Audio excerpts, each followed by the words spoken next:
how to send videos in Gmail, including large files. Hey everyone, welcome back to the channel. If you are new here, don't forget to hit the subscribe button and turn on the notification bell to not miss any updates.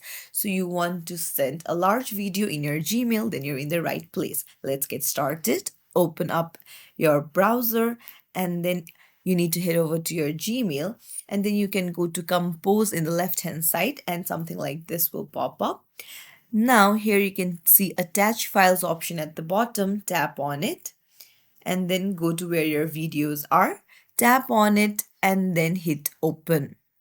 Now you can see that if your file is larger than 25 MB, it will be sent as a Google Drive link. So Gmail automatically converts your video into Google Drive link. You'll need to wait for a while until it uploads and then it will be sent as a link and your recipient can see the video in your Google Drive link. It's as simple as that. If you found this tutorial helpful, don't forget to like the video and subscribe to our channel. Thank you for watching.